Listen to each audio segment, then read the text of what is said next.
সারা দেশে 4 ঘণ্টা বিঘ্নিত হতে পারে ইন্টারনেট সেবা।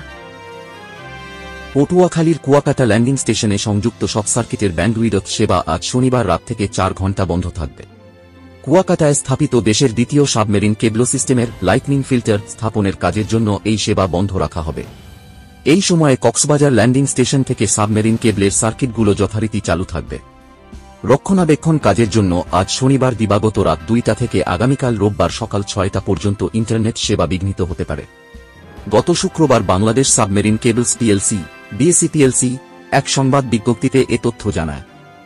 বিজ্ঞপ্তিতে আরও জানানো হয়, ওই 4 ঘণ্টা রক্ষণাবেক্ষণ কাজ চলার কারণে গ্রাহকেরা ধীরগতির ইন্টারনেট পেতে পারেন। ইন্টারনেট সেবায় বিঘ্ন ঘটতে পারে। গ্রাহকদের সাময়িক ওই অসুবিধার জন্য বিএসি পিএলসি কর্তৃপক্ষ দুঃখ প্রকাশ করেছে।